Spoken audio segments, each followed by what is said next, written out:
Internet চালু হলেও কাঙ্ক্ষিত গতি মিলছে না। আর এমন পরিস্থিতিতে ব্রডব্যান্ড ইন্টারনেটে গতি বৃদ্ধির উদ্যোগ নিল নিয়ন্ত্রক সংস্থা বিটিআরসি।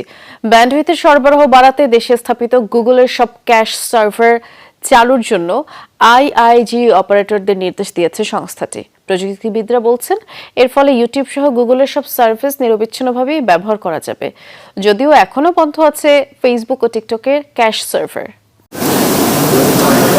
ব্রডব্যান্ড ইন্টারনেট সেবা চালু হলেও ধীর গতির কারণে ভোগান্তিতে পড়েছেন গ্রাহকরা।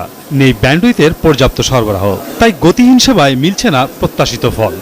হয়তো কাজ চলে যাচ্ছে, বাট স্লো আছে। আমাদের কাজের স্পিডও আগের চেয়ে অনেক কমে গিয়েছে। আগে যে স্পিডে কাজ করতে পারতাম সেই স্পিডে কাজ আমরা করতে পারছি না আনফরচুনেটলি। গুগলের কোনো পরিষেবা স্বাচ্ছন্দ্যে নিতে পারছি না। ডাউনলোড স্পিডটা একেবারেই কম, আপলোড স্পিডটাও যথেষ্ট কম। দেশে বর্তমানে আন্তর্জাতিক ব্যান্ডউইথ ব্যবহার হচ্ছে প্রায় 6,500 জিবিপিএস। এর 3000-এর বেশি জিবিপিএস ব্রডব্যান্ড ইন্টারনেটে, আর মোবাইল ইন্টারনেটের সরবরাহ হয় বাকিটা। এই মুহূর্তে মোবাইলে ইন্টারনেট বন্ধ থাকায় 3000 জিবিপিএস ব্যান্ডউইথের সরবরাহ থেকে বঞ্চিত গ্রাহকরা। মোবাইল ইন্টারনেটটা যেহেতু বন্ধ আছে, সেজন্য ফিক্সড ব্রডব্যান্ডের উপর একটা প্রচুর পরিমাণে প্রেশার পড়ছে। কারণ আমরা যারা এখন স্মার্টফোন ইউজ করি, তারা এখন মোবাইলে ইউজ করতে পারছে না। অন্যদিকে ফেসবুক, গুগল, টিকটক সহ বিভিন্ন বৈশ্বিক প্রতিষ্ঠানের বাংলাদেশে স্থাপিত ক্যাশ সার্ভার থেকে সরবরাহ হয় প্রায় 30,000 জিবিএস ব্যান্ডউইথ। ডাটা সেন্টার ক্ষতিগ্রস্ত হয়, বিপুল পরিমাণ ব্যান্ডউইথের কোনো ব্যবহার নেই।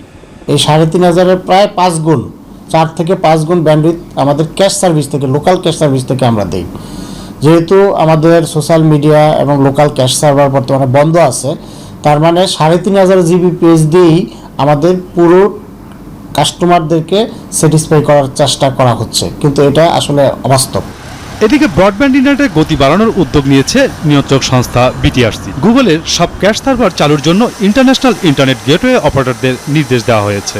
আজকেও আমরা নির্দেশনা পেয়েছি, গুগলের সব সার্ভিসগুলি আমরা অন করতে, ক্যাশ সার্ভারগুলি অন করে ফেলেছি। আশা করা যায় আজকে সন্ধ্যার পর থেকে সার্ভিসের বেটারমেন্ট, সার্ভিসটা আরেকটু ইনশিওর করা সম্ভব হবে।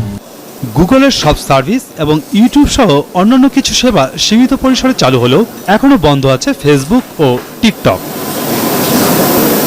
মাসুদুজ্জামান রবিন, যমুনা নিউজ, ঢাকা।